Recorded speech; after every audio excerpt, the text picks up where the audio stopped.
All right, ladies and gentlemen, we've got Dr. Tron Malachowski here with us, upper cervical doc, published researcher on actually Parkinson's and headaches. Is that correct?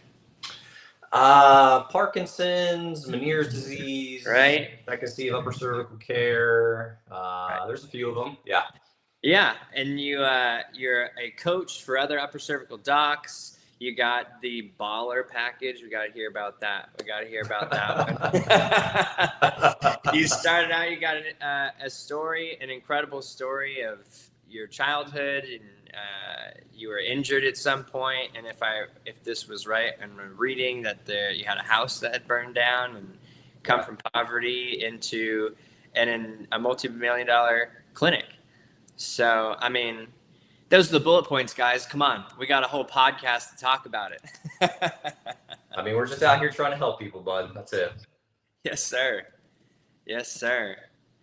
Well, I'd really love to know, everybody's got an incredible chiropractic story. It seems like, these are sometimes the most epic transitions from one life into another.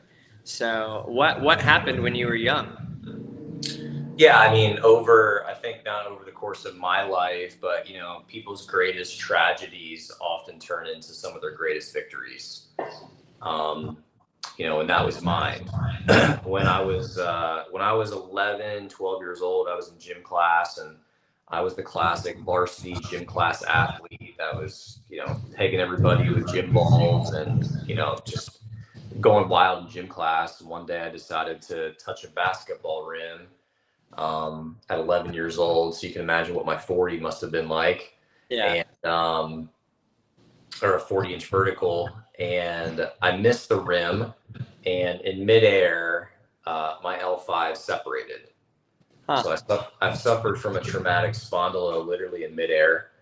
And I came crashing to the ground, and it was a horrific amounts of pain that I've ever been in my life. Like, I don't even know how I got up. I don't even have memory of how I even got out of school that day. Wow. It was pretty bad. I lived for sports and played football and baseball, just like most boys that age.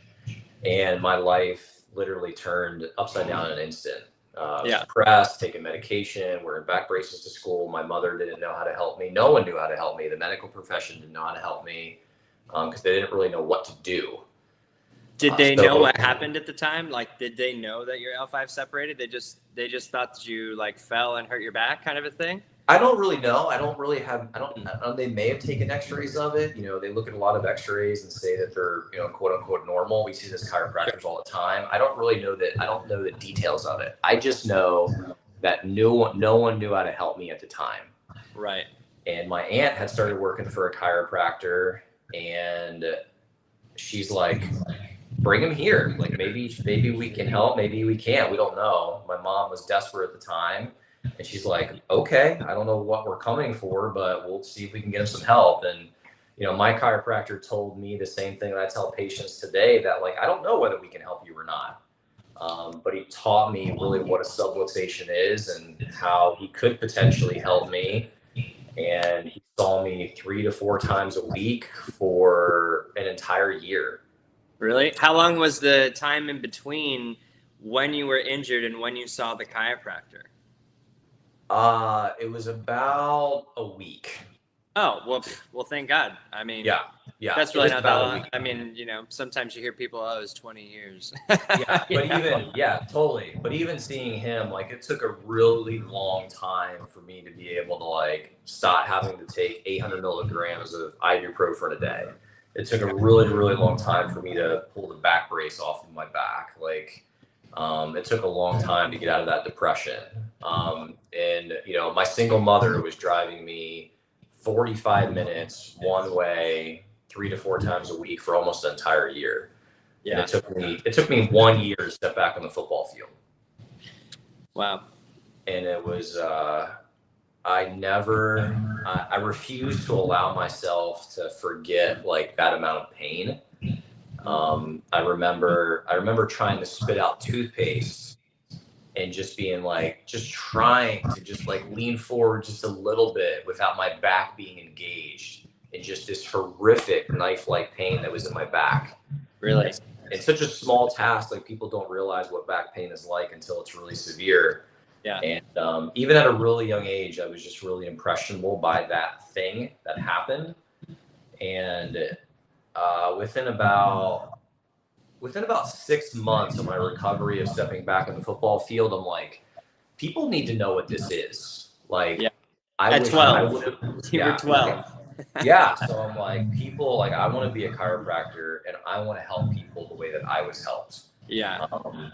And really, the rest is history. So from 12 years old up until grad school, like, that was my focus. Right.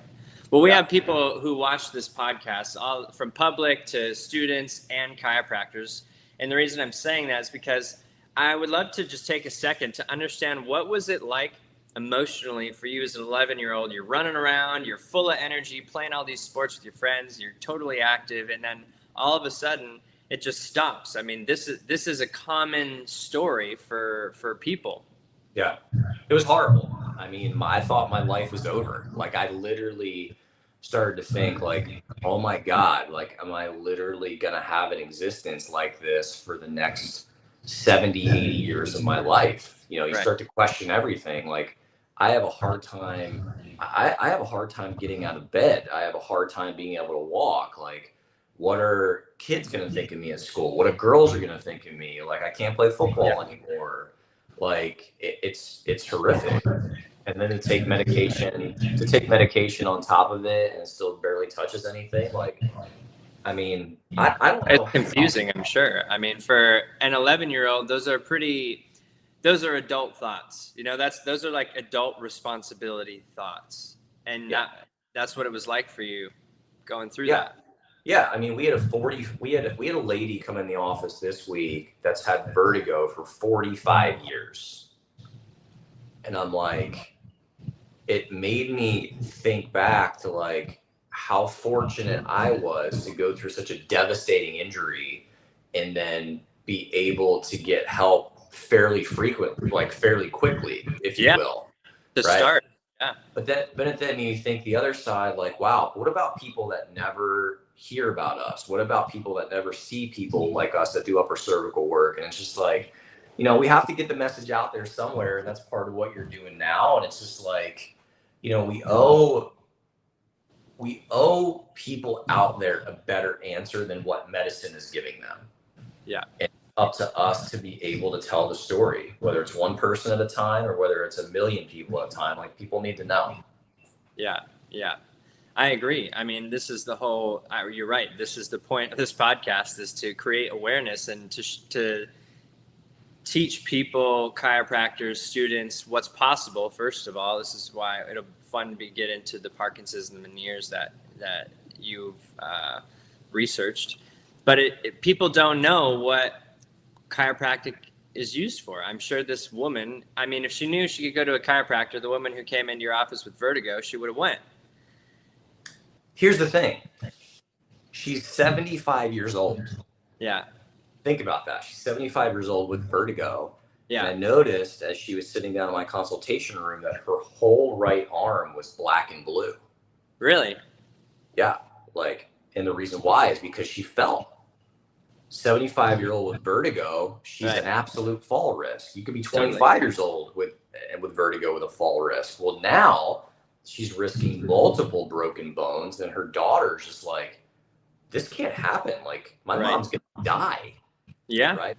From vertigo. What if she falls down the stairs? Like, what if she's driving? Like, she could hurt somebody else. Really? She found our information through social media, and her daughter literally booked an appointment immediately, because she's like, we need to find a specialist, or we need to find someone that specializes in this kind of work, that's known for vestibular, inner ear, vertigo-like problems and issues. And they're like, it's got to happen. So we got her adjusted, and within before she left the office, she was feeling better. Yeah. Literally. Yeah. Well, that's awesome. I mean, it's so cool to how quickly our nervous system can adapt. You know, I mean, it's just like it only takes a second. You know what I mean? Yeah. And that's the big deal with like objective testing, and that's like why whether we're upper cervical chiropractors or even general chiropractic, Gonstead, whatever it is, like it's important that objective tests are being run so that people know that there is a change on the nervous system. We run a graph on them 15 to 20 minutes after they're adjusted, so we're showing them that, hey, not only are you feeling better, but objectively, we're also seeing that your body is changing as well. And it's important that patients can see the science behind what we're doing. Like this stuff was proven 100 years ago. Like this stuff isn't new news to us, but it's new news to the public. So it's important the information works on getting out there one way or another. Totally. I totally agree. Yeah. Well, people are also highly unaware of the risks in the elderly population. I mean, just the osteoporosis and these broken bones, statistically, these older people who are breaking their bones can have a high probability of dying within 12 months of a broken bone. I mean, they have an inactive life, which is in part a lot of the time why their bones start to deteriorate. There's no pressure. They're not exercising or stressing their body. And then they break their bones and they become completely sedentary, and they have no strength. They're sitting in a bed or they sit in a lazy boy and they jam their chin to their neck, and they're changing their neurology. It sucks. It sucks. Totally. Yeah, it's no way to live. Yeah. So, I'd love to really talk about you in the case study about Parkinson's, because most chiropractors wouldn't go so far as to research the Parkinson's, or some people are nervous to do it. I mean, you got really principled chiropractors who would tell you, hey, anybody who's got a spine, they'll be better with chiropractic. But choosing Meniere's and Parkinson's are pretty serious nervous system dysfunctional diseases. Yeah, it's not the norm, and that was chosen specifically. When I was in school, I was studying upper cervical, and I'm like, all right, well, what is the information that's out there? Like, what are the research papers outside of like Palmer's stuff that said that Parkinson's disease was talked about in the green books forever ago. Yeah. Most people don't know anything about that. So it's just like, okay, what's been done lately with upper cervical or chiropractic and Parkinson's disease? And at the time, Aaron Elster's publication was out from like the early 2000s, but there really wasn't a whole lot else that was out there that I could find. So I'm just like, all right, well, when I get into practice, that's the first thing I'm going to do. And that's what I did. I was taught by the Kale family. Michael Kale was world famous. He was known for chiropractic and the upper cervical work that he did. He worked with Dr. Sherman, all of that information. Mm-hmm. But the point is that having that research-minded mindset doing upper cervical work, I'm like, you know what? How can we work on showing people that from the work that we do, that it can help not just back pain, but severe neurological problems that people know about? So I put together the first case study, and that was done on a pastor that we took care of earlier on in my career. But the second one was the most interesting one that we did, because the second research paper was a case series on several Parkinson patients over timelines, like 3 months, 6 months, 9 months, and like 18 months. And what we did is we used the UPDRS, that's a Unified Parkinson's Disease Rating Scale. That's what neurologists at one time used to rate the severity of their Parkinson patients. Right. And what we did is we had patients under care for a period of time, and we did a survey at the beginning of their care, and we did a survey at the end of the care. And like the percentage of improvement was like, I think it was just under 50%. Yeah. based off of their scores. So Right. the changes that we saw with people from fascinating gait towards the lack of tremor they had, towards sticking their tongue out straight compared to it going crooked.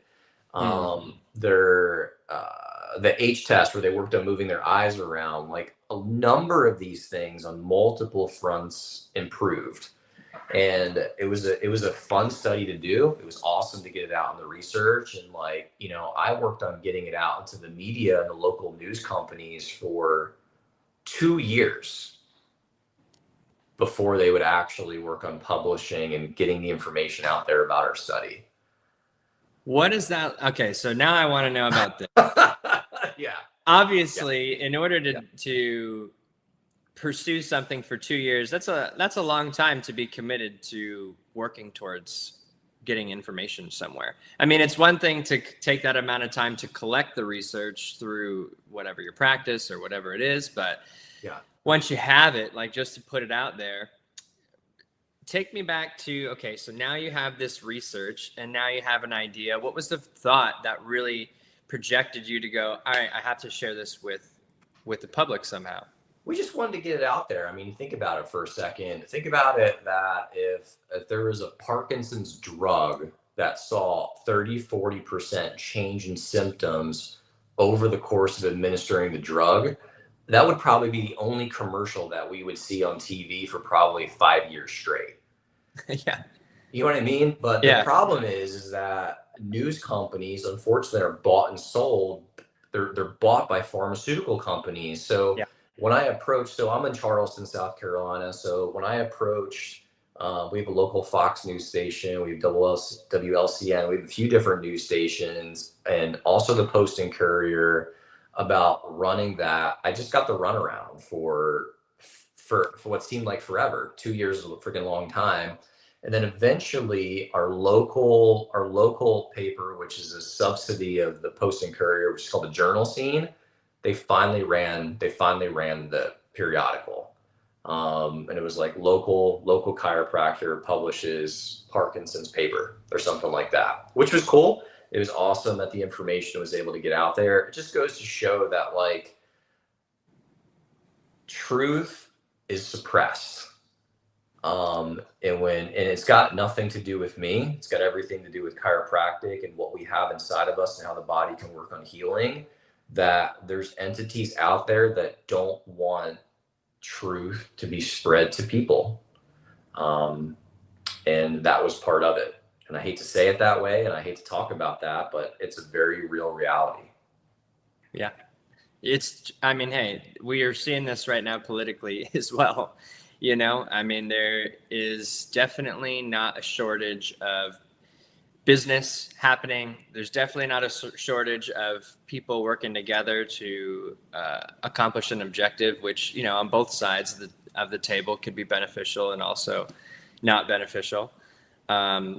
And, it's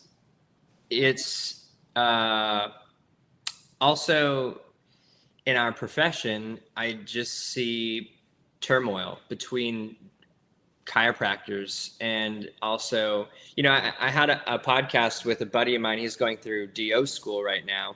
And he was saying that even in that community, there's like a historic rift between MDs and DOs, even though now it seems to be that there's a bit more collected. But, it's just funny. I mean, we see this in sports. We see this in Democratic parties. People like to choose a side and be a part of something.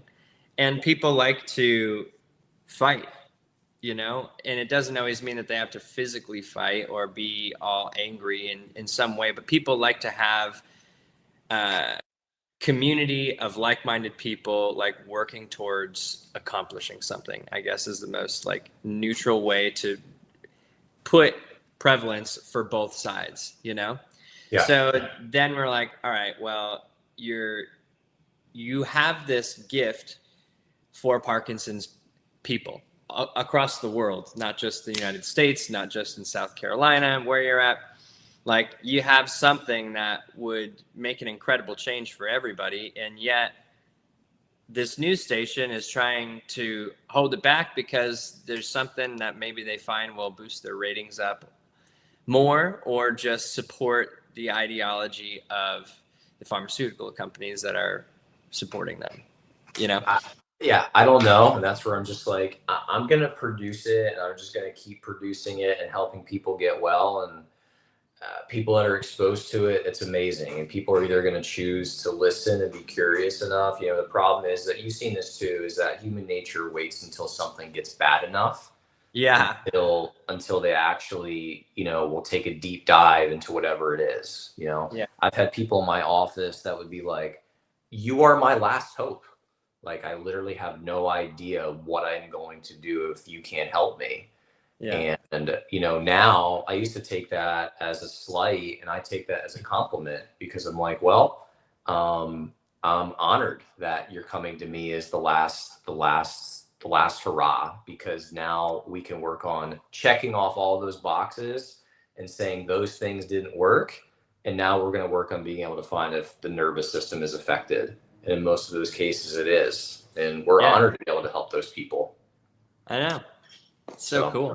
Yeah. Yeah. Right. I mean, at least they're coming to you with hope. They might be angry, but that's got nothing to do with you. Yeah. And they're laughing. Yeah. Right. Yeah. They often come across angry. So it is what it is, man. Yeah. So, well, that's okay. I mean, they're still trying, and people are also incredible. People are incredibly resilient, even though, they've had some of these diseases for such a long time. It really is fascinating to see how long people can go and live suffering, for how many decades people can suffer for, and still be trying to find a solution. Yeah, I mean, people just need to be open to seeing like what else is out there that they can work on getting help with. And a lot of people aren't willing to look outside of drugs and surgery to see if they can get help. And it really often takes until they're at their breaking point that they're willing to take a look at something else. And once they get to that point, they usually don't care what it is. They'll drink a solution. Yeah, they'll drink anything or do anything to get rid of the pain. It doesn't really matter who you are, what you're giving them. So it's sad that it is that way, but on this side of the pond, it just works different. Yeah, that's true. Also, chiropractic is different, and I would say more beneficial on this side of the pond than not. We still, our brothers and sisters across the pond could take a couple of pages from our book, and at least, hopefully their politics will change, and people across the world will be able to receive the same amount of incredible care that they can in the States. Yeah, I mean, we all have our own struggles. I know they've had X-ray issues over there. There's problems across the board. Life's having their issues right now, so it's a matter of just working on moving forward. Yeah, it's true. Life. That's where I'm going, right? And it's fascinating to be a student. There's Dr. McCoy. He's pretty spirited social media guy, and I feel like I've been going to life from the start of my undergrad. So it's been a few years, like right after COVID through now. I've been there, and there's been so many different transitions, and there's been a couple of times where I've felt like I wanted to leave the school, because I could just tell, because I'm an adult, I didn't come right out of high school. I was in the military. I lived a few lives before going to chiropractic school, and you could just see that they just don't have it together in a lot of ways. But what I was recently proud of was learning so much about philosophy and just the principle of chiropractic. I have heard from other students at different schools that they're not even talking about it. They don't have clubs to talk about it. They don't have. Nope. They just don't have the same community that Life University does. So, I've been really appreciative to be there, even though, as an administrative unit, like they're just figuring that out. Yeah, you bring up a great point. Like, there are a lot of schools that don't even mention BJ Palmer, and there's a lot of schools that don't even mention the word subluxation, which is the core of what we're working on taking care of. And the thing is that like BJ Palmer defined what we do many, many, many years ago. And the thing is that definition isn't up for you to say what it is. It's not up to me to say what it is. It's already been defined. Right. So the thing is that when we're looking at removing pressure from the nervous system, that's what we're after. We're after unleashing something that's inside of us that can work on allowing our body to work on healing itself properly. And there's schools that just aren't focused on that. Like I get a publication from my alma mater, like they send me an email every week or two, and they're always talking about something completely different than removing subluxation. They're talking about something different than instrumentation or x-ray or something that's valuable for an actual chiropractor. And it's important that chiropractors work on staying grounded in what we do, because if you're focused on all these other things, you're going to miss the fruit of what's possible out there. I mean, we're not just talking about Parkinson's disease and Meniere's disease in this office. We're talking about prolapsed uteruses. We're talking about gastroparesis. We're talking about radiculopathies. We're talking about migraines, cluster headaches, neurosarcoidosis, like all of these devastating problems that people don't have an answer for. All they have are drugs or surgery. And for us, it's a matter of saying, okay, I understand that you haven't been able to get help where you've gone before, but we're going to look for something different. We're actually going to take a look at your nervous system and work on breaking it down from there. When you can break it down from there, people are going to get the information they need. And for people that want to move forward, it changes their lives. Yeah. That's the core. That's the focus. That's what we got to be after. And people have to be hungry for like that. They have to be hungry for helping people get well, because if you're not hungry for people getting well and just padding your pockets or doing something else, then you might as well get out now. Yeah. Yeah, it's true.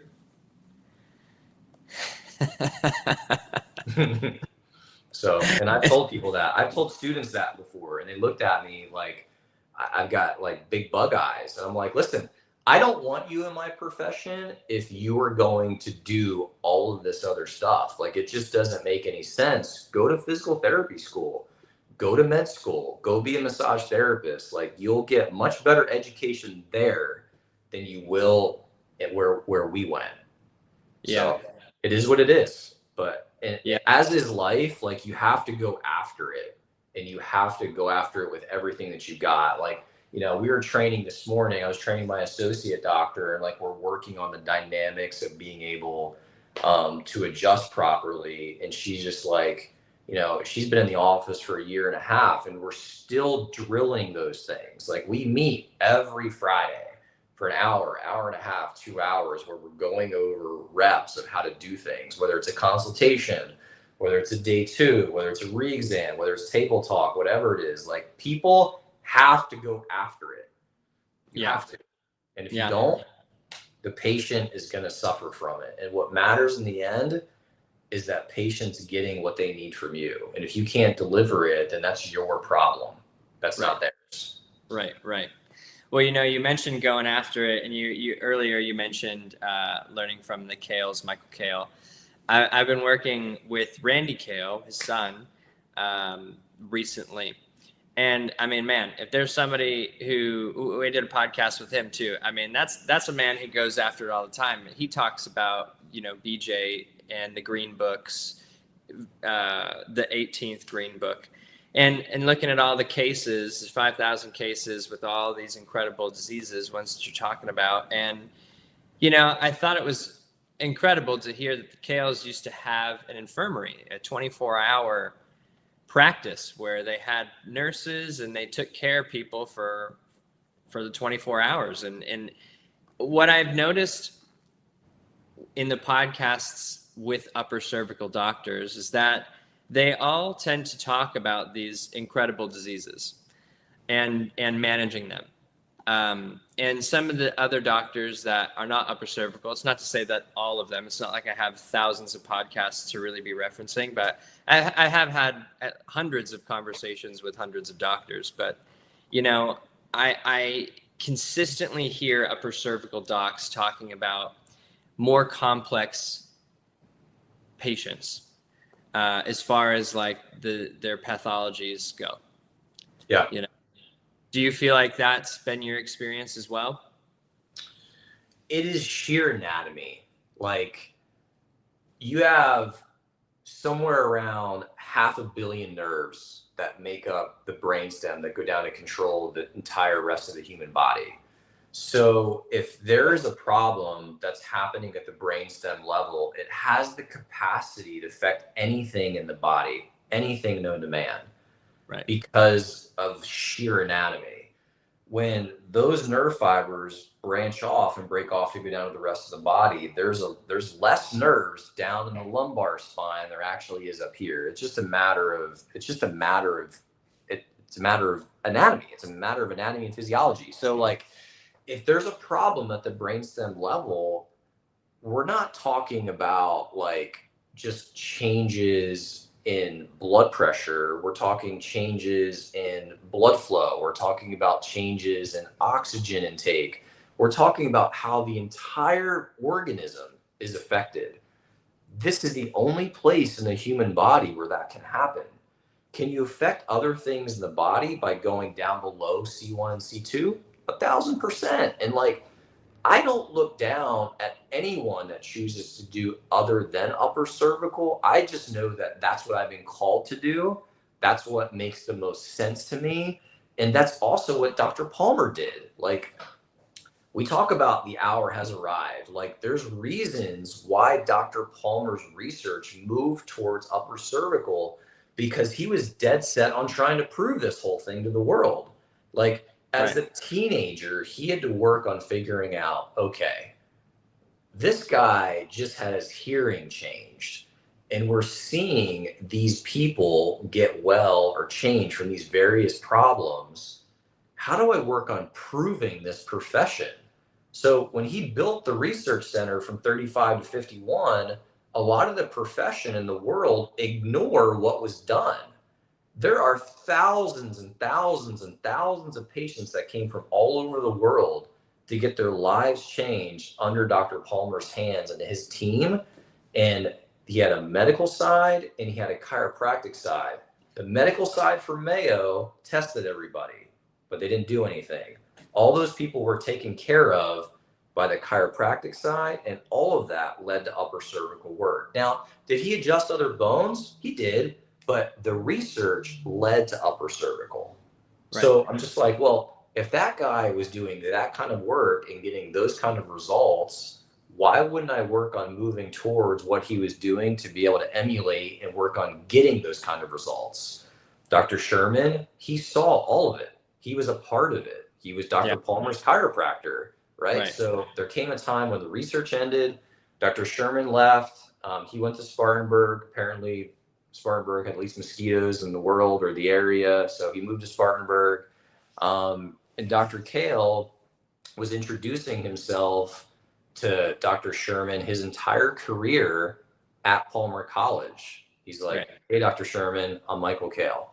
Hey, Dr. Sherman, I'm Michael Kale. Hey, Dr. Sherman, I'm Michael Kale, because he knew that he wanted to work with him. Well, when Dr. Kale graduated, he introduced himself again, Dr. Sherman. Dr. Sherman's like, I know who you are.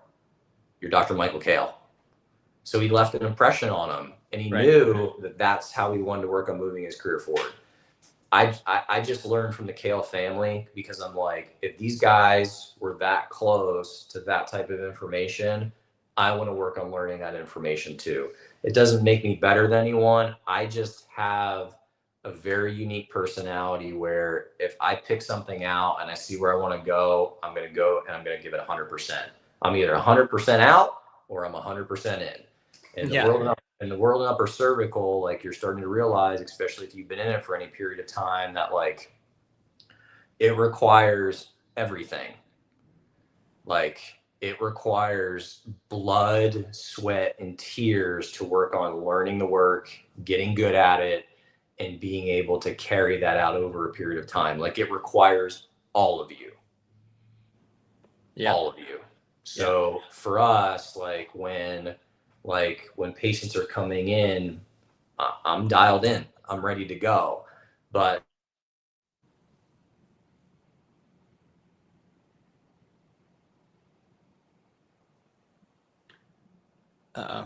did we lose you? yeah, you good? Yeah, there you go. Now I came back.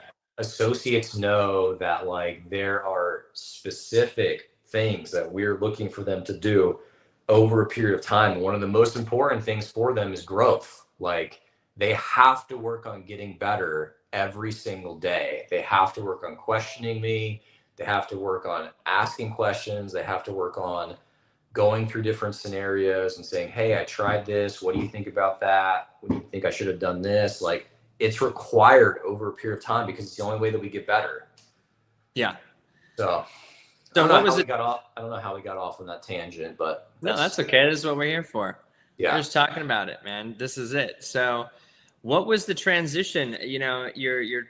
You've mentioned a few times about these systems that you have to grow your peers as well as the associate doc in your practice, but you also have a coaching business. So what was the transition from into your coaching business?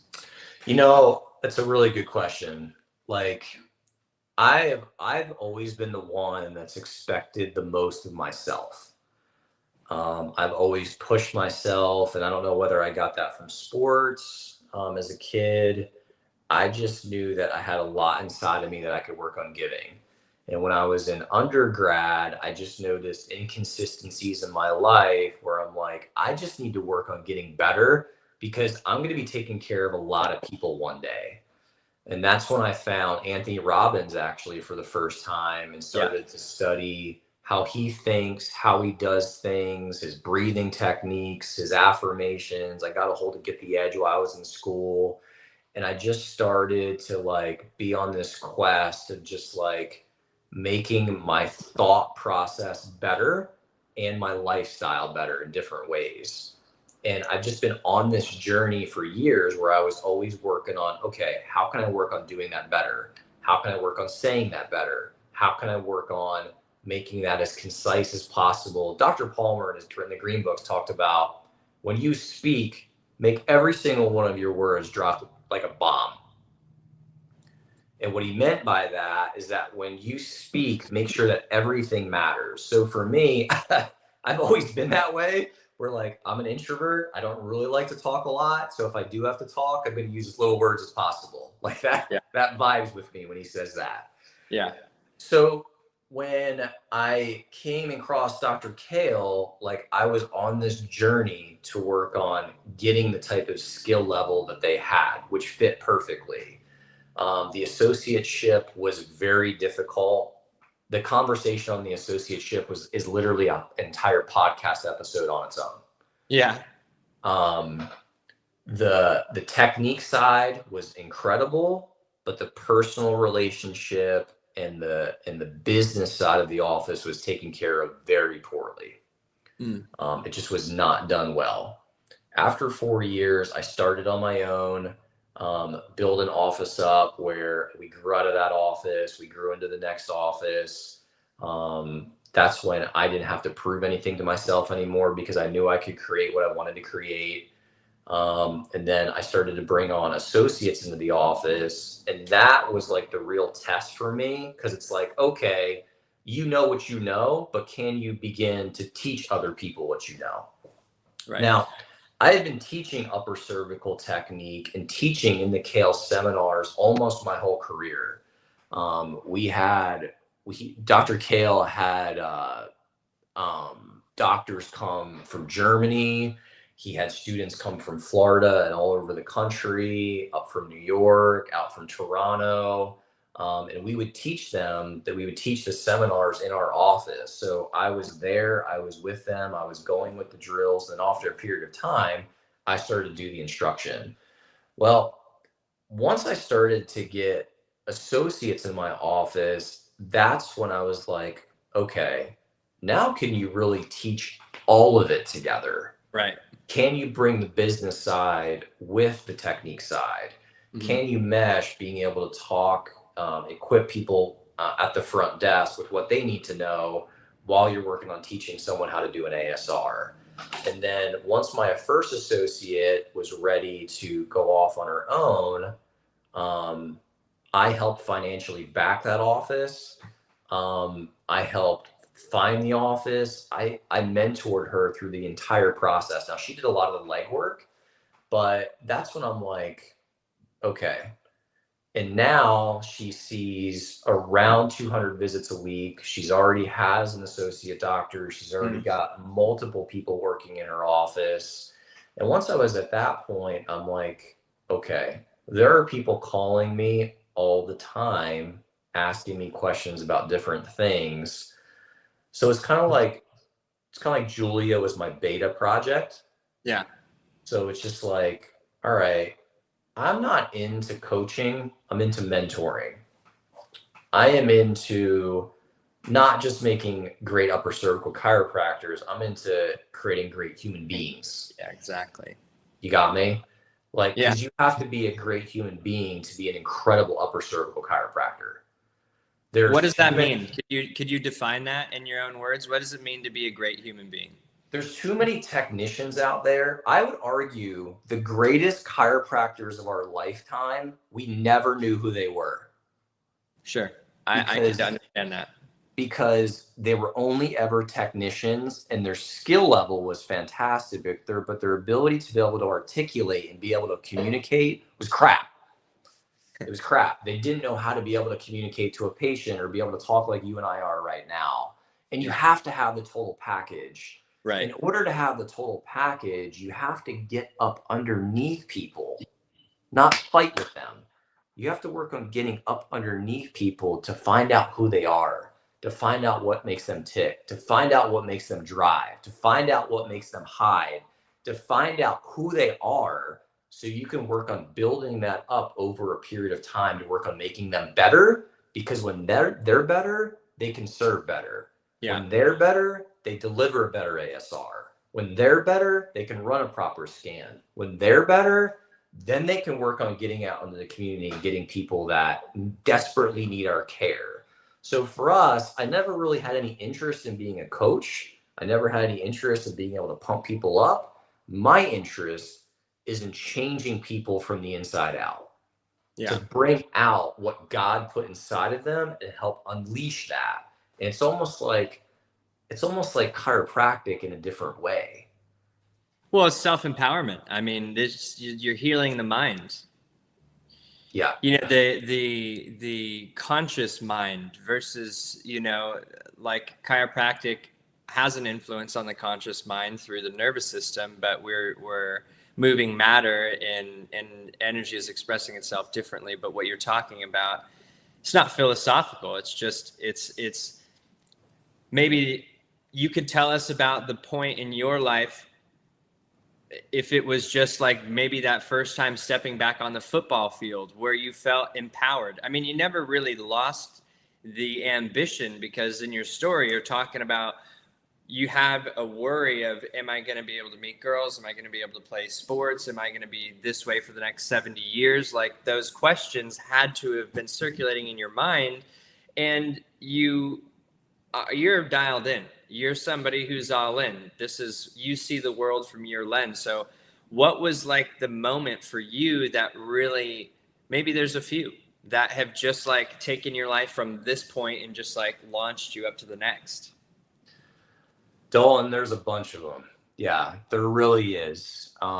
There's two that come directly to my mind. Unfortunately, my mentor and I had a horrible breakup.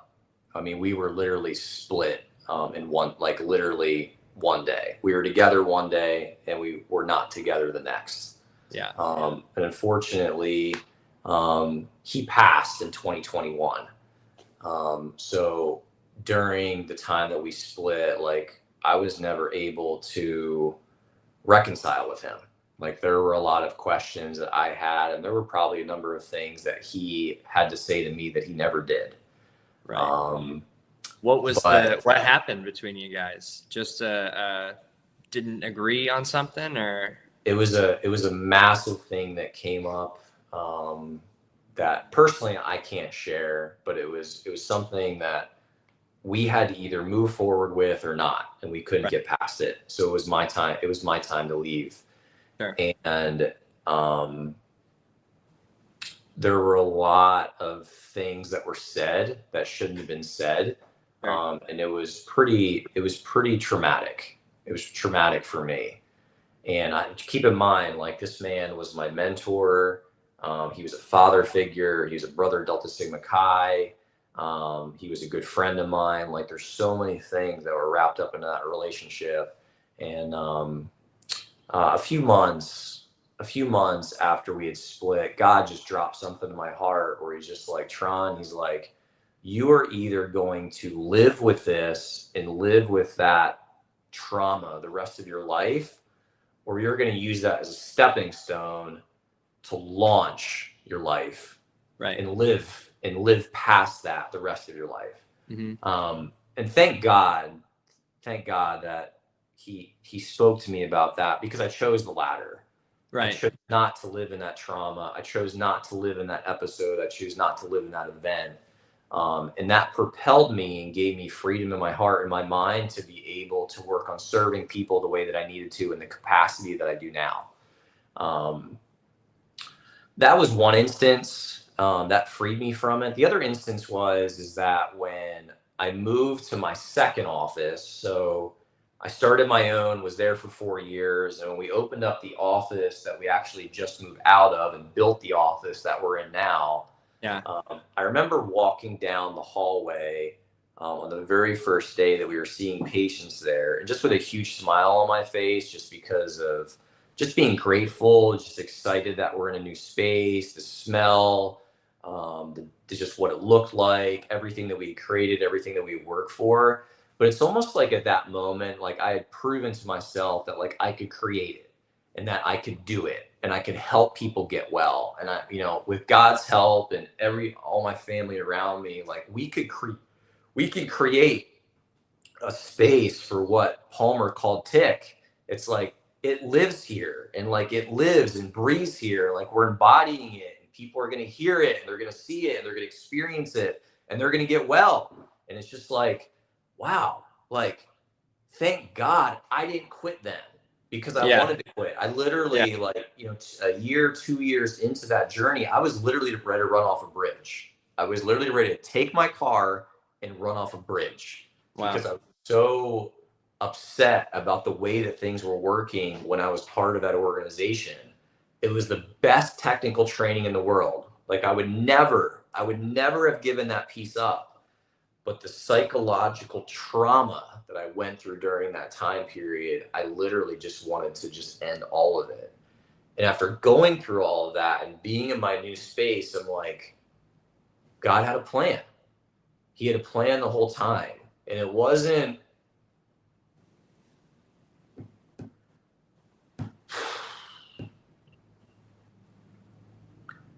until years later. I had a really, really, really good friend that speaks all over the country. And she's a minister. She's a prophetic minister. She's gifted in the prophetic. And she got me a book called The Tale of Three Kings. And it was written by Gene Edwards. And I remember reading through that book, and it was one of those books, it was only about maybe 90 pages long, but it's one of those books that you can literally read through the entire thing in one sitting. Mm-hmm. It was that good. And I purposely would only read 2, 3, 4 pages and put it down because I just didn't want it to end. Yeah. And in that book, it talks about King Saul, it talks about King David, and it talks about David's son, Absalom. And in reading through that book, it showed me that David needed a King Saul in his life to bring out the King David that was inside of him.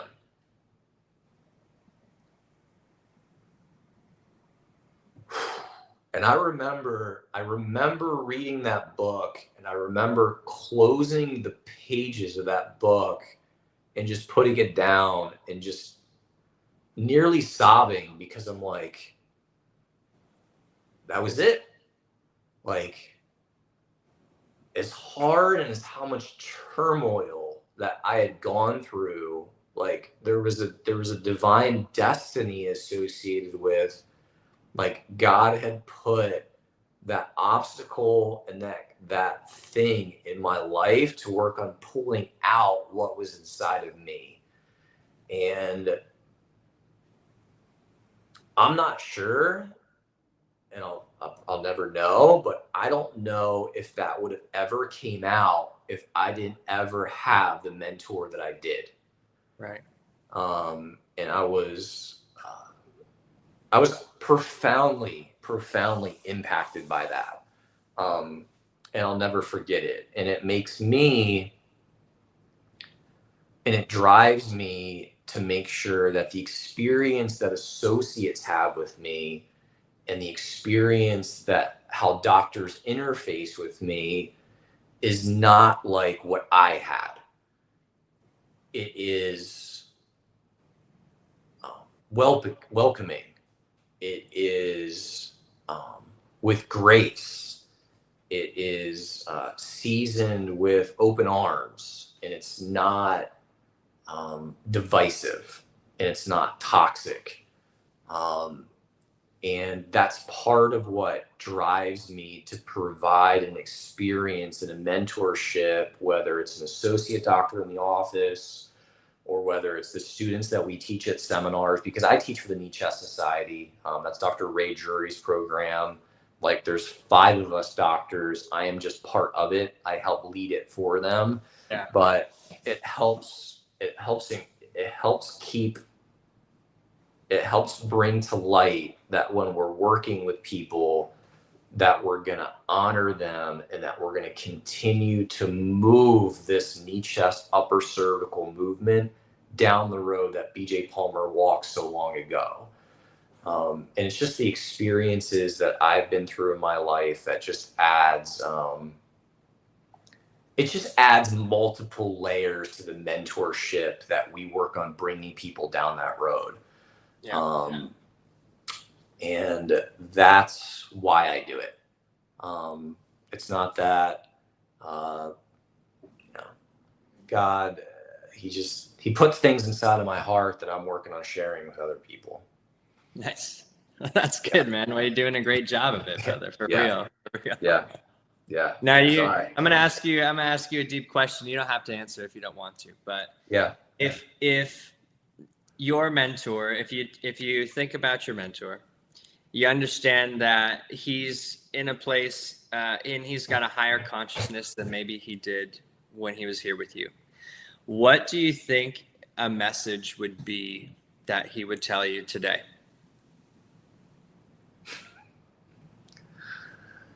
I think he would be proud of me. I think he'd be honored that I've continued to walk on that road. It certainly wouldn't have been like the way that he did it, because he only thought his way was the only way. But I think he would be proud. But on the back end of that, Dalton, like, there was a time where I feel like I needed his blessing. There was a time in my life where I feel like I still needed to hear the words come out of his mouth to be like, man, you did it. I'm proud of you. And just give me a huge hug. And like, it came at some point during my career. And I think when it was is that when we opened up the other office right down the street, I think I realized that I didn't need that anymore. Right. That it wasn't about him. It was always about God's purpose. Mm-hmm. And that's when reading that book really brought healing to my heart. Yeah. And I read that book, I think it was around 2017, 2018. Obviously, the time of this recording is quite many years later. Right. But once I read that book, I was able to frame a picture of he and I, and something that he wrote me, and put it up on the wall, and be able to honor who he was, or who he was, and who he is, and how he still The impact he had yeah, on. how he still continues to touch people's lives today. And I could do it in a way that's like, wow, like that took a number of years to work on healing that hole, and healing that in my heart. But God did it in a way that I literally didn't expect. You know? Yeah. It tends to work out that way sometimes, huh? Yeah, I think it always works out that way. Yeah, right. Yeah, that's the beautiful. We have this big master plan, and it's just not the plan. No, That's what we think the plan is. Yeah. It's like I remember planning years ago with different goals, and I decided to like not ask God about it, and started to want to do this and do that and do that. It just brings you down a road that just like you're not meant to go. And I was reminded that it's just like He's got a plan, and that's what faith is about. Like every day we're having faith that people can get well.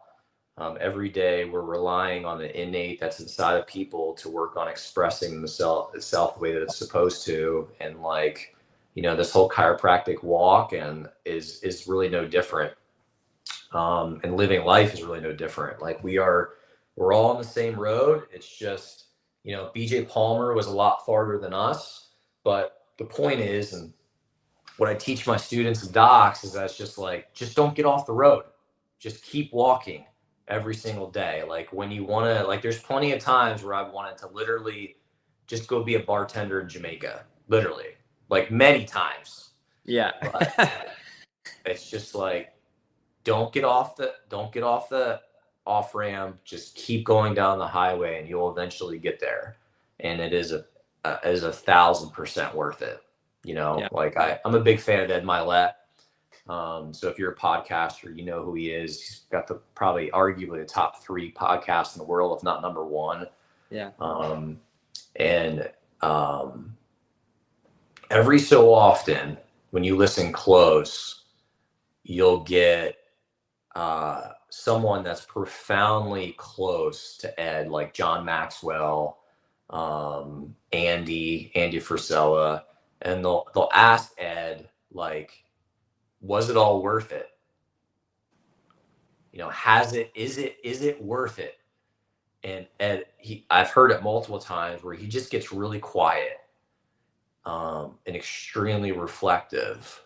And it's almost like he relives the pain, and he relives the victories, and he relives like what he's gone through and the struggles, but ultimately always comes back to yes, because everything that we've gone through, it allows us to be able to help people in the best way that we can.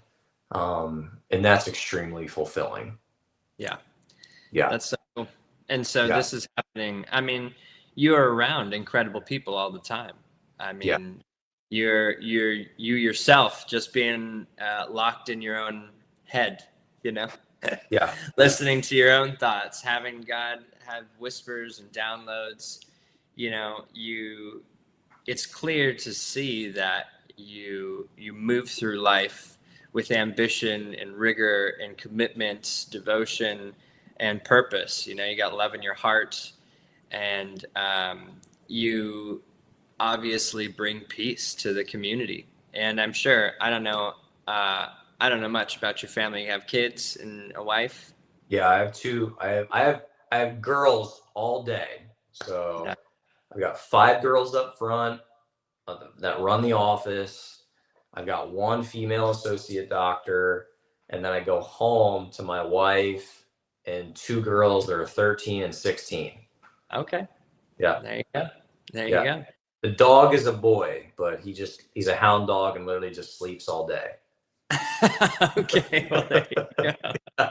Yeah. So it is females and estrogen all day long. Yeah. Well, at least you get to practice your expressing your emotions Yeah.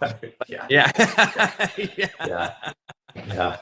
Sometimes that goes great. Sometimes it doesn't. Yeah. Just sit to that. That's funny. Yeah. Yeah, totally. Okay. I appreciate you going deep, it's cool.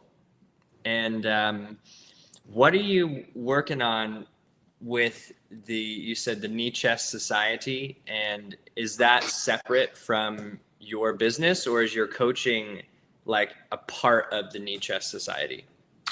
The Knee Chest Society was founded by Dr. Ray Drury quite a few years ago. There was some doctors that just weren't getting the results that they wanted, and it was a number of them. And he started helping one of them, and then the one that he helped, there was more people that started to contact the guy that he helped to be like, "Hey, can he help me too? Can he help me too? Can he help me too?"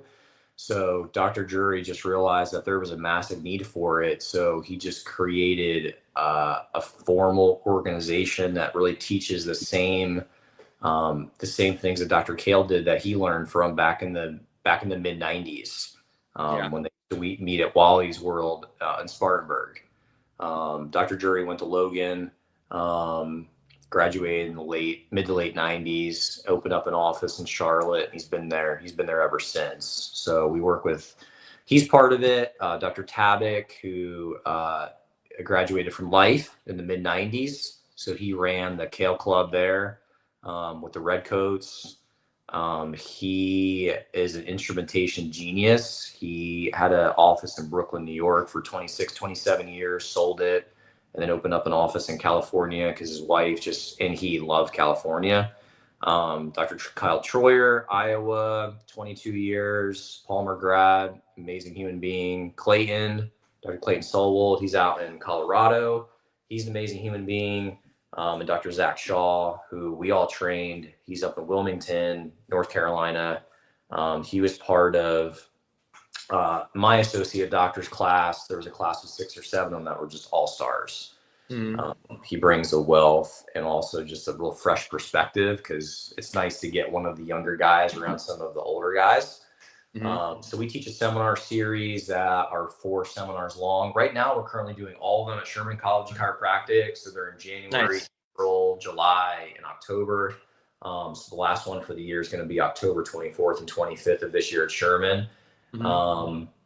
So we teach individual seminars. So we're teaching x-rays, we're teaching instrumentation, we're teaching adjusting. And what we started to do is incorporate some business aspects into our seminars as well, because a lot of students, as you know, they're not getting any business associated with like how to run an upper cervical practice. So we're teaching how to run a business, period. Yes. Yeah. And I had to learn what business. I had to learn all that information. I had to pay how to get all that information. I was part of management companies and all that stuff. So like a lot of us have spent a lot of money learning the information that we've got. So we started sprinkling like how to teach, how to do a patient orientation class, how to do a day 1, how to explain what subluxation is, how to do a day 2. How to do a re-exam, like what's your protocol for it, how to do a re-up. Like we started sprinkling that stuff in the seminars because it just helps create, not only are we giving them incredible information for learning how to do knee, chest, upper cervical, but it's also bringing a different flavor of keeping things fresh when it comes to like, okay, how can I use this information now?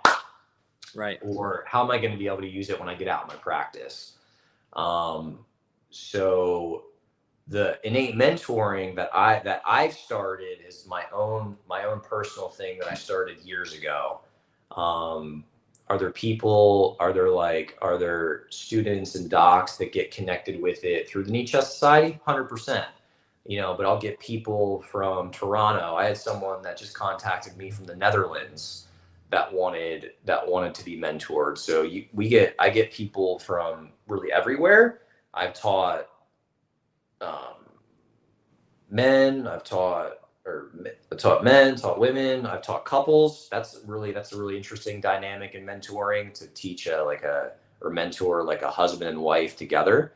Yeah. That's really interesting. But what I do is that I also cap the amount of people that I mentor, meaning like I don't go above a certain number. And the Sure. reason why is because there's so much stuff that's going on in my life. Like I need them to have 100% of me.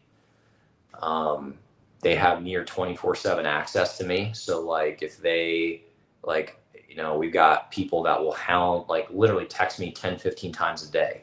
I love it because they're getting information from me and they're drawing it out of me and I can work on giving it to them. But sometimes they may message me at 10 o'clock at night. I won't get back to them until the next day because turning it off.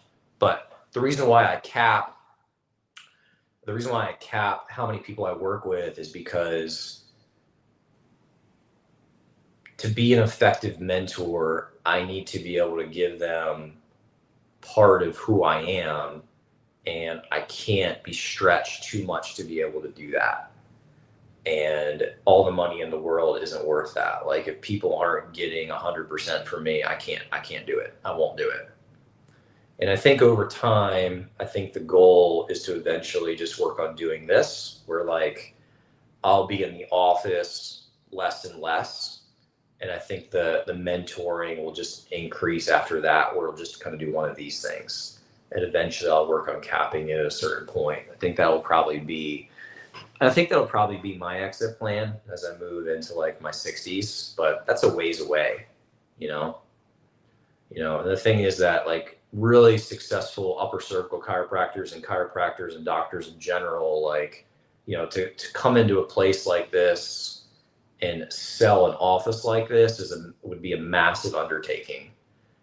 So there has to be a plan put in place to have a succession associated with a building like this, Right. Mm-hmm. So what would you say if somebody looking to have your services, like what is your ideal candidate? I work with upper cervical chiropractors. So like if a full spine chiropractor got in touch with me, it's pretty likely that we're not going to work together. And the reason why is because I just don't know 100% of what they do. So I'm looking for a doc usually that have been out on the field for probably about brand new to probably about 5 years. So I've taken care of some veterans as well. But it's usually the ones that are still super hungry, but they just haven't worked on figuring out, what the correct combination is. So are you saying that like clinically or like in their business? All of it. Yeah. The whole thing. Yeah. Usually there are multiple holes in that gap. There's a philosophy, science, and art. We got to make sure that stuff is like strong, but there's a whole other business side and personal side that you got to work on digging into people. And most people are weak at multiple things. You don't really get people that are strong at everything, but they've got weak philosophy. Like it's usually multifaceted. Preston Gregory was a great example of one of the guys that I mentor. Preston got a hold of me when he was doing good in his office, but the thing is that his focus was 1,000% scattered, and he would tell you that to this day. And the thing is that he just didn't know what to do and focus on. So what we worked on doing is worked on creating systems for him. We worked on focusing down to what he needed to work on doing. We actually both hired his office manager. So I actually interviewed her, which was fun. Nice. And he was on the whole call as well. And we just worked on building that practice and building it. So he built the foundation of it. We just worked on building the rest of it and making it look really pretty. And then from what he learned from me, he's really worked on taking his office to the next level. But he's a great example of people that would be blowing up my phone 5, 10, 15 questions a day, audio messages, FaceTime things he would record, all of this stuff. He'd be recording things and sending back to me. I'd be like, this dude's going after it. Yeah. You know what I mean? And I'm like, Yeah. that's what it takes to build.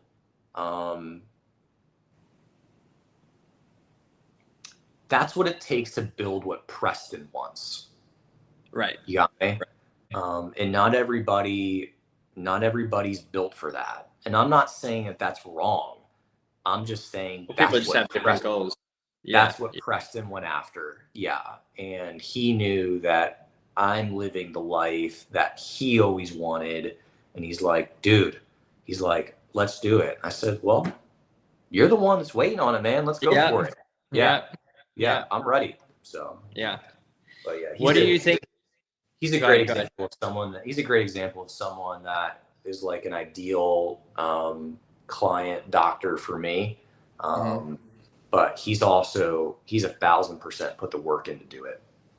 Yeah, for sure.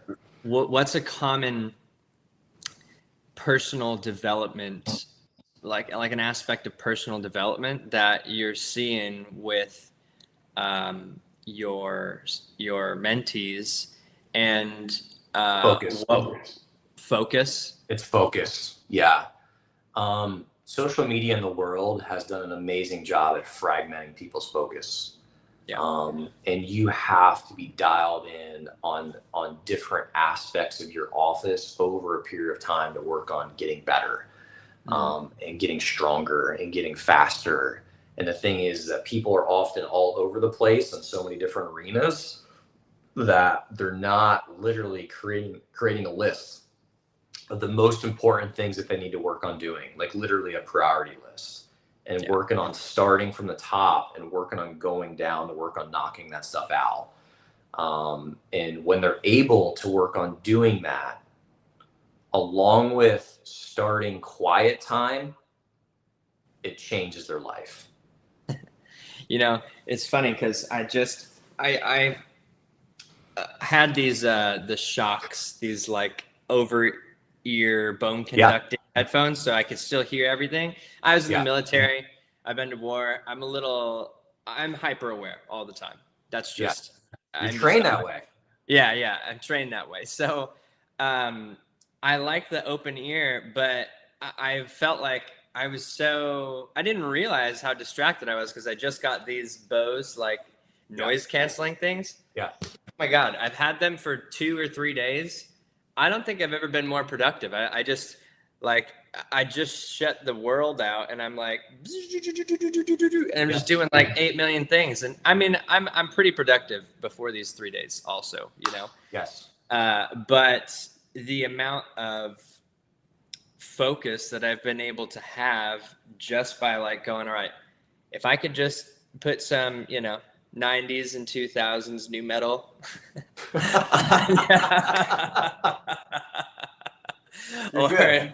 90s hip hop, Yeah. I just bang everything out. It feels so good. It's awesome. I totally understand the fragmentation and focus. I feel like Alex Hormozy actually talks about it quite a bit. And he said one of his hacks, and he did this with every single book that he wrote, $100 million offers, and whatever the 2 other ones are that I forget what they're called. Leads and news. Yeah. Yeah. He would literally be in a completely blacked out room, and he would put earplugs in, the little orange plugs that you used to shoot firearms and stuff like that. Yeah. He would take those cheapo ones. He said, you can save money that way, not get the fancy ones. And he's like, I would literally place myself in there for 3 to 4 hours. And what he did is it just created no distractions for me, which allowed me to be able to get the production done that I needed. Yeah. And I'm like, it's literally that simple. Like, you have to work on taking your mind, work on getting all of this stuff out, and work on starting from the top of the most important things that you do. Yeah. The thing is that people's attention and focus is fragmented from the very moment they wake up. And the reason why, Yeah, I agree. And the reason why is that, what do you think the first thing that when people wake up during the day, what do you think the first thing that they do is? Check their phone. They check their phone, and they're not just checking it for the time. No. right? They may be checking it for the time, but what they're doing is they're immediately flipping it through Facebook, they're immediately flipping it through TikTok, they're immediately flipping it through email. And what's happening is that puts them on someone else's time. Yeah. That puts them on someone else's production, and it starts to create a dialogue of thoughts of something that they don't need to have in their mind. And the thing is that the reason why people get off on the wrong side of the bed is because they never train themselves to get off on the right side of the bed. Yeah. Right. This is a podcast that I'm working on developing right now. This is going to be my next episode that I'm going to do for mine. Right. So you're getting a preview of it. And Thanks. what it is it's people have to work on either taking time in the morning, which is my favorite and my suggested, or what they can work on doing is taking time at night, or they work on taking 5 to 10 minutes during the day to work on creating guided thought for their day, where what they're doing is that they're doing affirmations, they're reading the Bible, they're reading something, they're journaling, they're working out, or they're doing something that is productive for their body and or their mind. And when you direct your mind that way and you win the day, you win your life. Yeah. I do both. I do morning and evening. Then I would say, Dalton, that you are a very productive person. Yeah. Right? Working on it. I'm working on it. How long have you been doing that? The way that I've been doing it, I'm pointing over there because I have this a journal, and it's a calendar. It has. I'm gonna grab it really quick. It's got.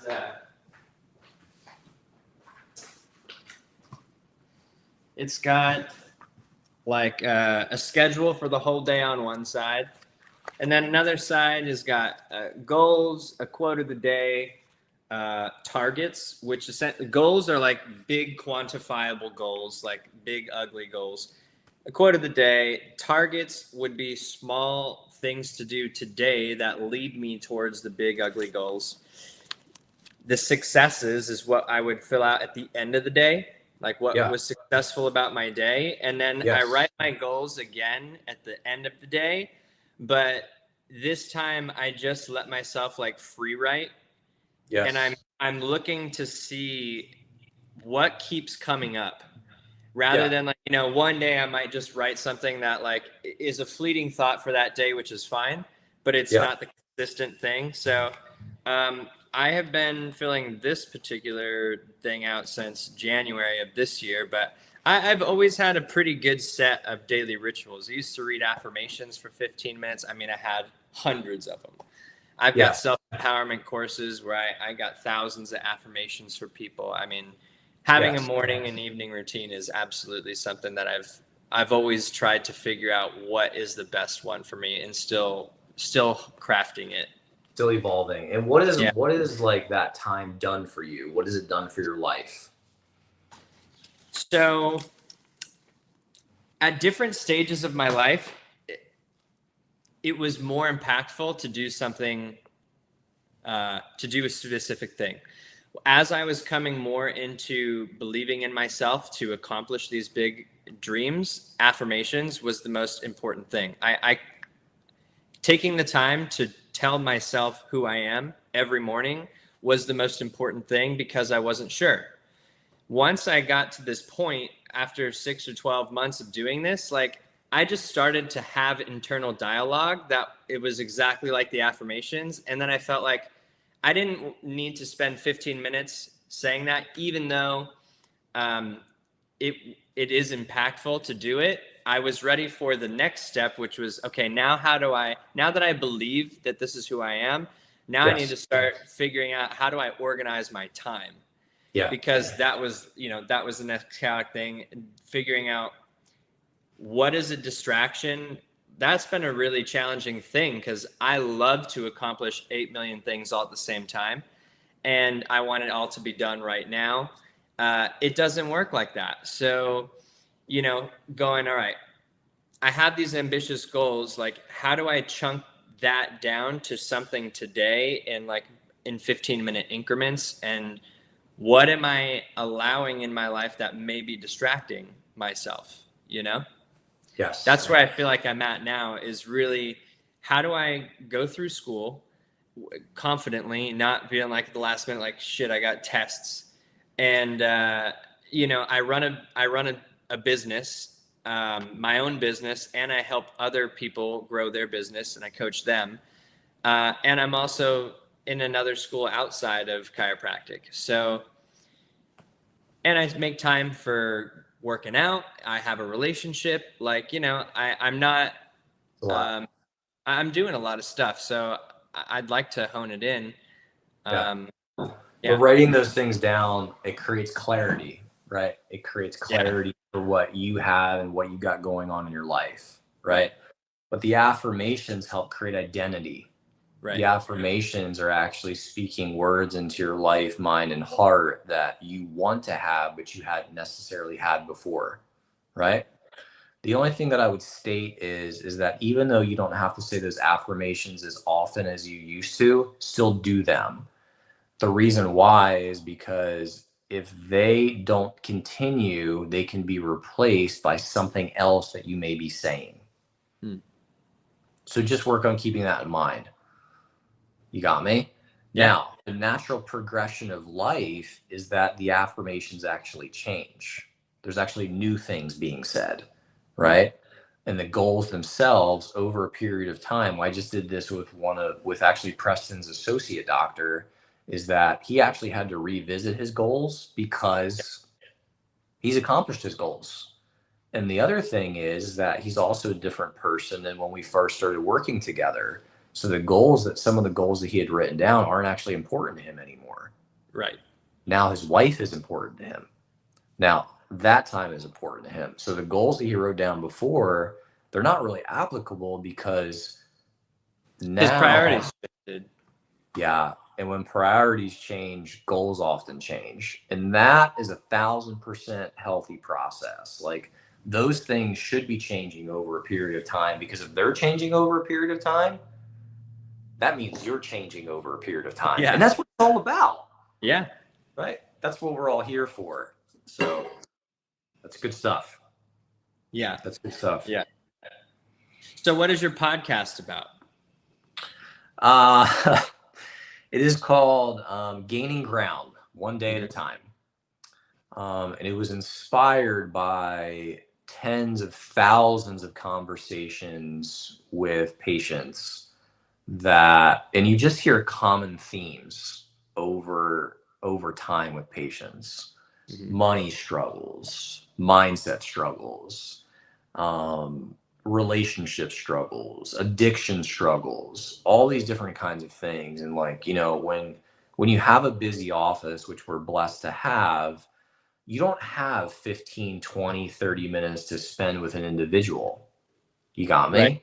Right. So I'm like, how can I work on getting this information to these guys in a concise manner where I can work on improving their quality of lives that way? So Gaining Ground was born.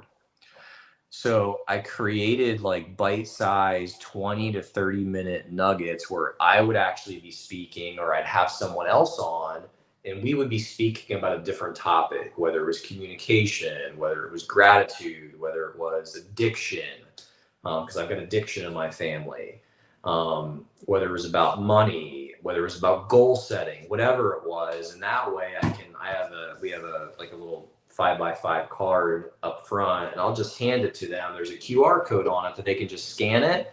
I'd be like, wow, it's horrible that you're dealing with that in your life. Like, what have you done about it, et cetera, et cetera. If it's about addiction, I actually have some really interesting thoughts about that. And I have a recovering pill taker that we take care of. And she's been sober for 6 years. She actually had her kids taken away. It's a pretty powerful story. And I just think there's some incredible insights in there that I think you may be able to relate to. You sound interested in that? And they'll often say yes. I'll just hand it to them. Nice. Yeah, I don't update it nearly as much as I used to. And I've got 3 or 4 that I need to take the time to record. I just haven't taken the time to do it, and I need to. But it's been a really powerful tool that we use. What is the response that you're getting from your patients when after they hear the podcast, they come back and say what? I mean, a lot of them are blown away because they often don't know different sides of me. You know, like a lot of my patients know my story and what we've been through, but you know, a lot of people don't know that my father-in-law was an addict. You know, a lot of people will be surprised by what they've learned about, you know, the communication episode and how people approach communication. Like they learn more about me, but they also learn some things about themselves. So they're appreciative of it. They loved it. Yeah. Yeah. Yeah. It's pretty cool. It's been neat. It's been neat to have our patients listen to it, but it's also been neat to also have like the students and doctors that we teach and I mentor also have them listen to it as well in different aspects. Yeah. Because all of us go through different periods of life, and you know, one way or another, people often deal with these different topics one way or another. So yeah, it's been good. It's been an interesting project because I didn't know anything about that kind of stuff when I first started. Probably a lot like you. Yeah. Yeah, totally. Yeah, it's been good. So we have a big, I put like a poster size thing of it up front in the office, and they can just take their phone and scan the QR code and hop on. That's cool. Yeah, it's called Gaining Ground One Day at a Time. Love it. Yeah. I love it. Yeah. So what else you got? What else I got?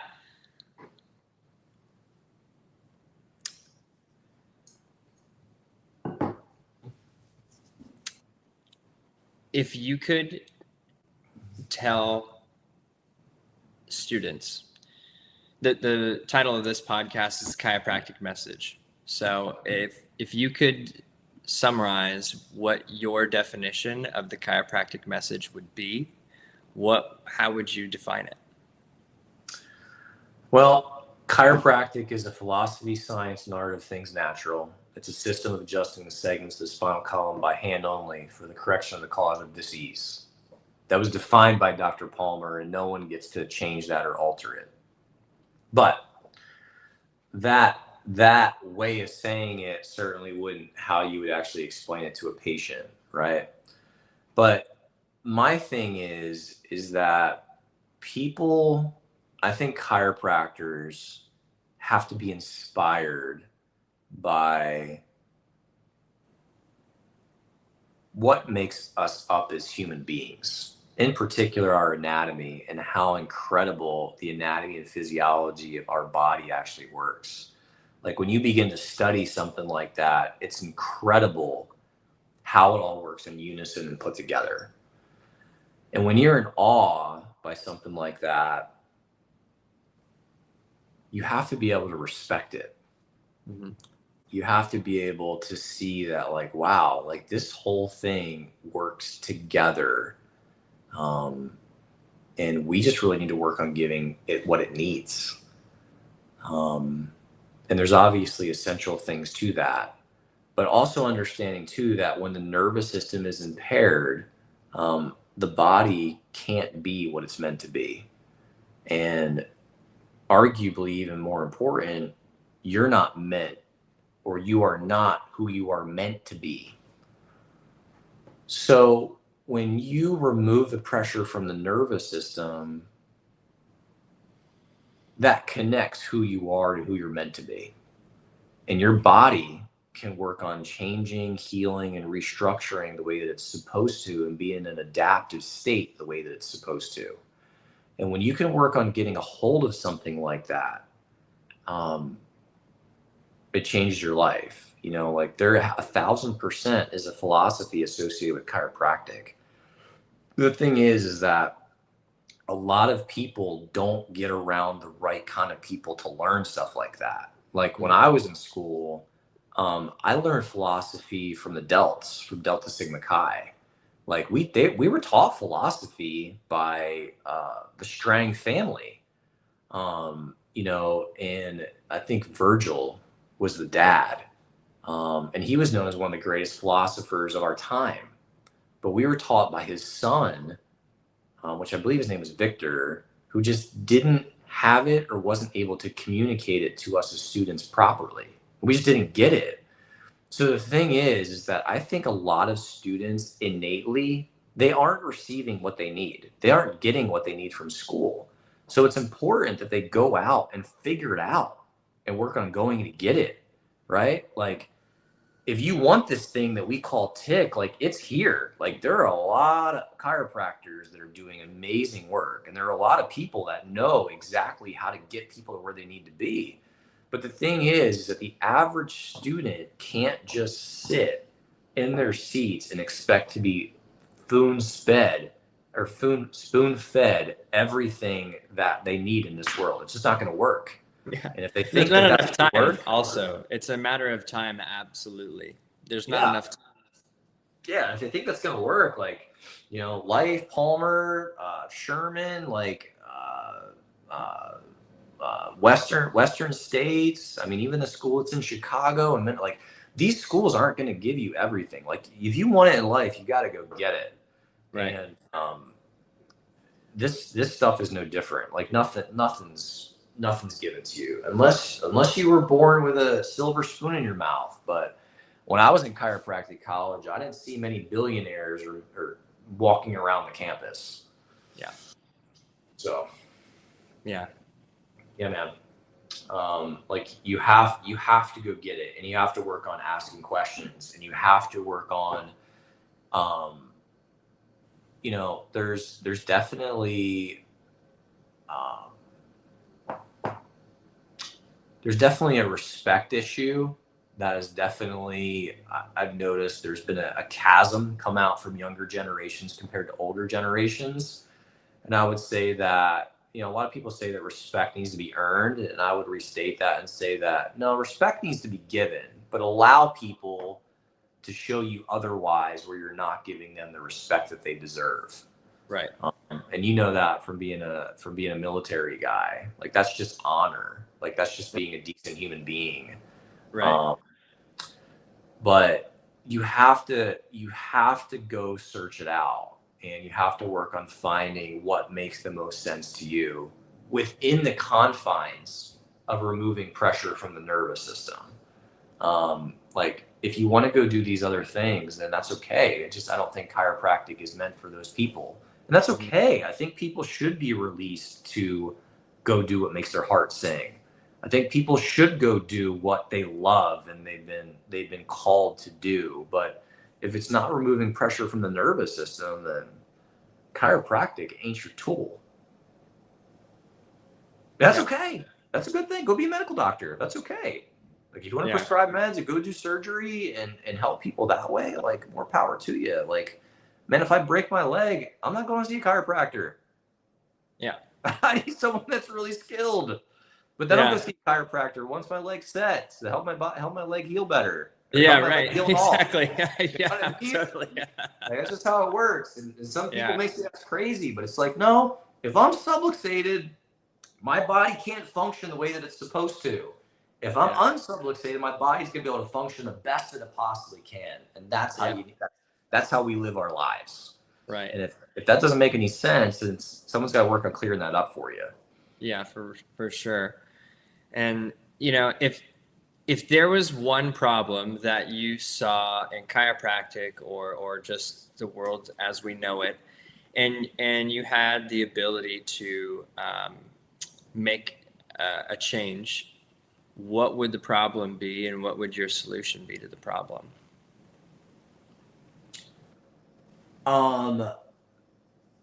I wish that everybody in the chiropractic profession would get on board with what a subluxation is, what it does to people, and how that when you remove it, how it changes people's lives. Like, if we could go back to the 40s, 50s, and 60s before insurance got on board, I mean, the greatest chiropractors that ever walked the face of the earth were being produced all the time then. And the reason why is because they knew what the hell we were doing. The reason why is because there's congruency. They were given the skill set. There were strong teachers. There was strong philosophy. There was a strong understanding what a chiropractic education took. And once insurance hit the game, what happened is it took a chiropractic education and turned it into a chiropractic and medical education. And when you have all this other crap that's piled on top of it, people end up getting confused. So if chiropractors would rally around subluxation, it would completely change our profession. Like I was telling patients earlier, I'm like, remember how like in school, like we were taught how to brush our teeth, and we were taught that like dental hygiene is important, and we were taught that like the proper way to brush your teeth and what a dentist is. I'm like, we need to do the same thing with chiropractic. Like, Yeah. chiropractors need to be in schools, not adjusting people, but a chiropractor needs to be assigned to every school so that a chiropractor is teaching kids what a subluxation is, how it affects their body, and how they can work on living a better quality of life if there isn't pressure on the nervous system. If that happened, that would help. A big That'd be deal. so cool. But the That'd be thing awesome. is that we have to center ourselves around what we're actually taking care of, right? And a lot of chiropractors can't seem to agree on that. And there's some chiropractors that don't even acknowledge it. They just want to acknowledge, I don't even know what they want to acknowledge, but it's not a subluxation. Yeah. So I totally, this is a big thing in school also, just like, you know, for me personally, I like to go deep. I consider myself pretty philosophically minded, and, you know, I try to come up with a solution for this exact problem. Like, well, how do we, there's a couple of problems that come up within that. One is unity in our profession.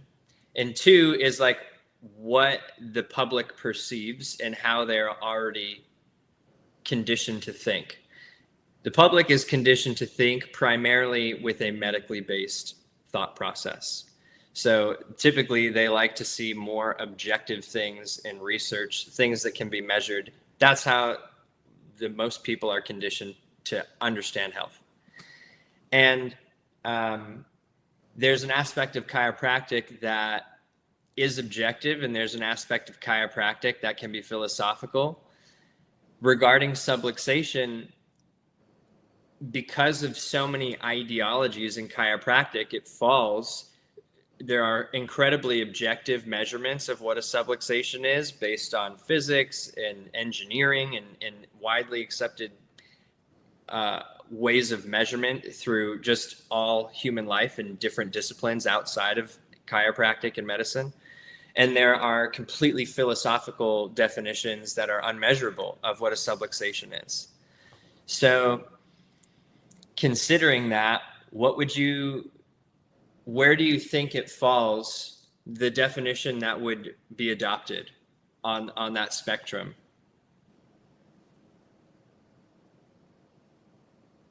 Or a combination of both? I mean, the thing is that, like, you know, when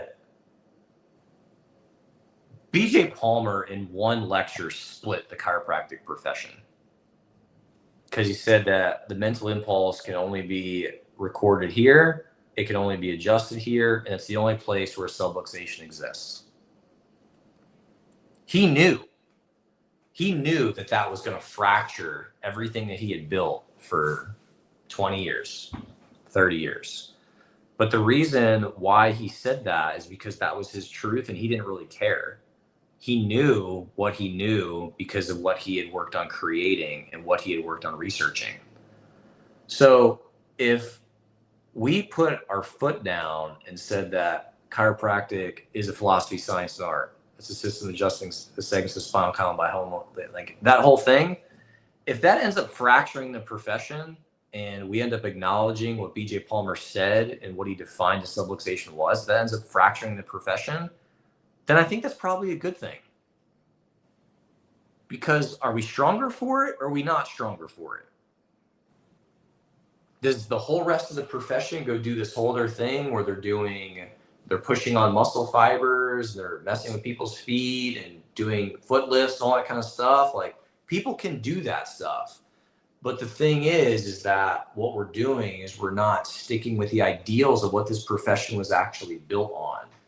And the thing is that if those people would go do their own thing, then our profession would be stronger because we would have one voice and not 10 million voices. Now, could we rally around that? Sure we can. Are there political organizations that could rally around that? Yeah, I mean, that's what the ICA was founded for. You know, what's happening now? I don't really know. I know the leadership stepped down. I know the leadership's changed, and there were reasons why it did. Why it did, I don't know the answer for. Those guys do. The real story, I don't really know. Right? Could we change it? We can. The thing is that people have to get back down to the roots where this thing came from to begin with. And if they would, we would be on much more solid ground. And we would certainly gain some ground rather than just, circling the wagons and shooting inward, which you've heard of many, many, many times. Yeah. Like a lot of chiropractors are very, very, very hard on their associate doctors, and the relationship often dissolves and never works. And the reason why is because, well, that's what they went through. Well, it doesn't have to be that way, right? Like, I mean, I don't have to treat my associates the way that I was. So it's like, why can't we begin to like progress, work together? Yes, rather than wanting to do all this stuff and call it chiropractic. Like, if it's not, go. That's okay. That's okay. I want you to do what you love, but don't call like massaging people's feet chiropractic, because it's not. I love you. I like you. I'm glad you're trying to help people. I think that's amazing, but like that's not chiropractic, right? So don't confuse the public, because they're never going to understand that someone like me can help someone with Parkinson's disease, right? Or someone that we could actually address the nervous system where these lives could actually begin to change. And some people will vehemently disagree with me. That's okay. I still love you. It's just not the way that we see life. That's okay. Yeah. That's why I'm here and you're there. I got to right to my opinion. You got to right to your opinion. That's why. And not saying that I'm here and you're here. That's because this is the way that I've chosen to run my life, because this is the truth that I found. And this is the way that you're running your life. And that's the truth that you found. And that's okay. That's what makes the world go round. Right. So it's a tough one. It's a real tough question. I wish I had a great answer. And if I had the perfect answer, maybe I'd be a president of one of the colleges. I don't know. Yeah, maybe so. Yeah. Or one of the political organizations. Maybe that would be a better option. Or maybe maybe a lobbyist in Washington. I don't know. I don't know what the answer is to that. The cool thing now is you got the internet, so you don't have to do that. You could just say what you want and put it out. Yeah. Well, we just need great chiropractors doing great things in the profession. Mm-hmm. And when we do that, the results speak for themselves. Like, the medical profession would crumble if patients just walked out the door and started finding other answers for their problems. Like the whole insurance industry would crumble if patients just walked and started to find other solutions and started to pay for their care. Like they would have to change everything, right? I've talked to doctors about this. They 1,000% agree with it. But for sure. I mean, hey, people can take responsibility. There's an aspect. This could be a whole podcast on its own, that there's an aspect of personal responsibility that I also feel is conditioned out of us through many decades. I mean, that you compare chiropractors from the 30s to the 50s, 60s, even the 70s, to the latter 50 years. And they're two totally different ideologies of man and women. Yes.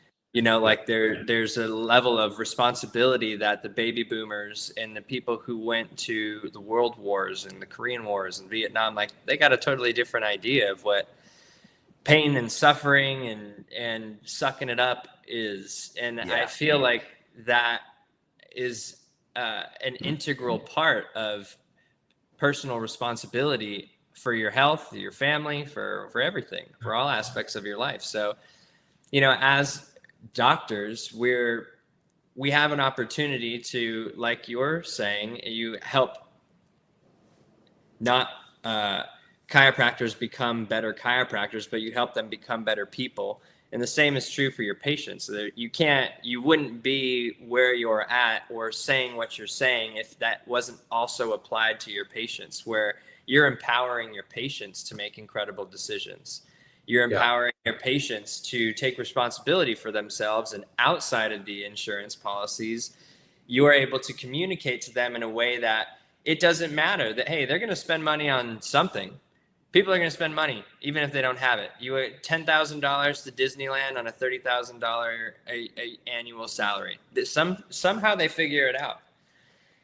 And, you know, creating a priority for our patients and teaching them these principles that our body's able to heal itself.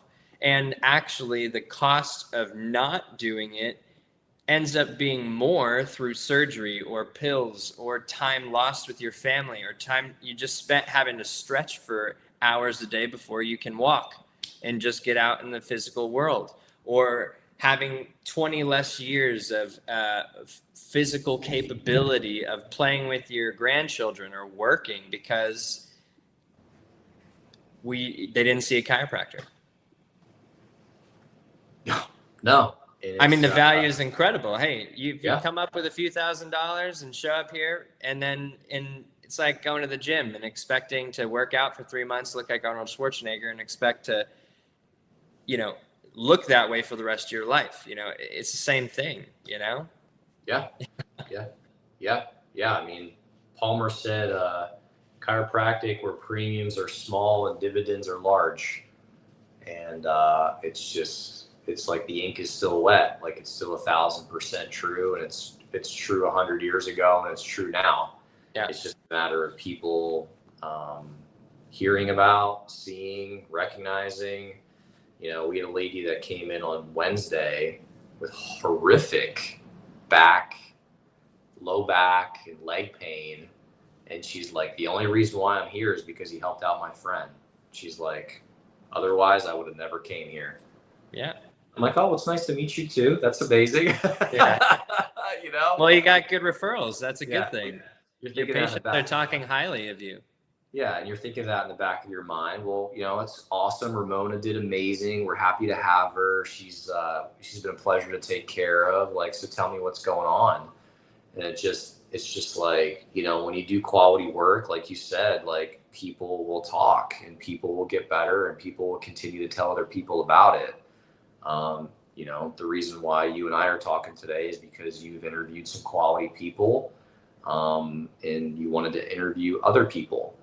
Yeah. You know, it's the same thing, but it's just like, she's like, I explained to her about what's going on with her spine, and overall her back didn't look too bad, but her neck looked horrible. And I said, your biggest problem isn't in your back. Probably the big problem is in your neck.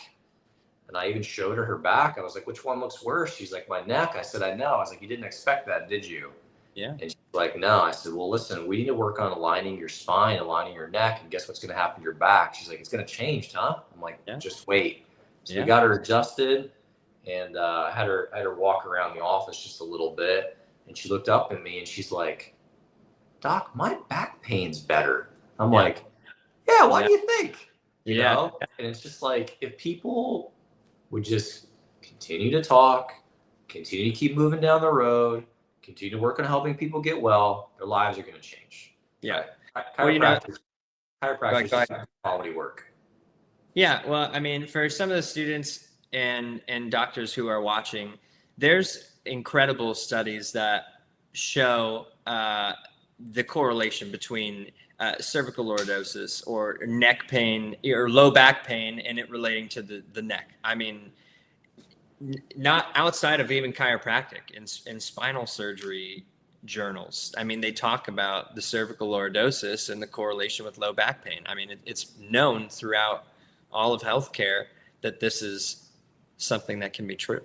You know, how many people are walking around trying to focus on their low back? And I mean, you know, a lot of times it's not just one thing. People are pretty messed up today for a multitude of reasons, but you know, I'm just glad we got doctors out there like you who are speaking so proudly, confidently, with rigor and confidence in what you can do to help not only your patients, but our other chiropractors. So thank you for doing that.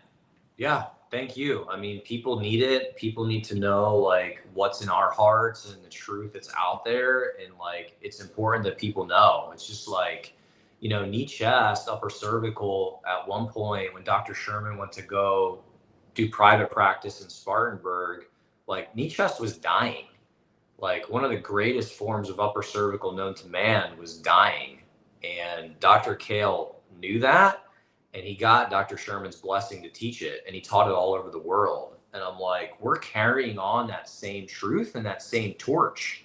We're not just carrying the chiropractic torch, but we're also carrying the knee chest torch. And I'm like, it will take to my dying breath that I will ever allow something like this to die. I mean, we're talking about not only one of the greatest profession in the world, but also one of the greatest ways to be able to express chiropractic is the way that we do it. And I'm like, there is no way in hell that I'm going to allow that to stop. Like, people need to know not only what chiropractic is, but people need to know that knee, chest, upper cervical is on the map because it deserves to be there, because of what it came from and because of what it can do for people. Not to say that mine's the best or better. Like, I believe it's the best, but like, people need to find that out for themselves. I'm not there to ram it down people's throats.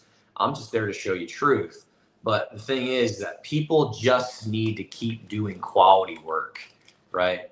Get rid of the egos, get rid of the pride, get rid of the bullshit, and just tell people truth and allow people to be able to accept it or not. And one of the most powerful ways of being able to do that is what you're doing right now, not by interviewing me, but what you're doing is you're asking questions. Yeah. And by asking questions pulls out truth. It pulls out information. And the thing is that like this generation, they don't want to be told what to do. This generation doesn't want to be spoke at. This generation wants to work on finding that information out for themselves. And that's a great thing. Yeah, I don't trust. That's a great thing. Like, I want people to work on finding out their truth. But the best way to do that, the best way for instructors to do that, the best way to be able to have conversations is to be able to ask questions about what's going on. Like, we use the Socratic method every single day in our office to work on leading our patients down a path of where they need to work on going. Like, I'll ask people, like, when she say, so my back pain's gone, and I'll say, is that a good thing? Yeah. And I do that to get a reaction out of them to say, yes, it's a great thing, and acknowledging the fact that they've just received an adjustment. And they acknowledge that what I just did here affects what's going on down here. Yeah. You got me? So if people would start becoming more curious, start asking more questions, not be so freaking concerned about insulting people or political bullshit, like, we would work on getting a lot done. Yeah. Right. We really would. We really would. And I share the same sentiments that I am not a surfacey, chit-chatty guy. I work on getting down to the heart of the matter. Like, I care about deep. I care about what's going on inside people's lives. I care about what makes them tick. And if people would start thinking that way, I think it would help our profession quite a bit. I agree. Yeah. So, yeah, man. Yeah, it's been a great one, man. This is it's been great getting to know you. I didn't expect that to come out, and I also didn't expect to talk about the Kale journey and actually get emotional about it. But the whole thing's a journey, and hopefully people can take something from it. Absolutely, brother.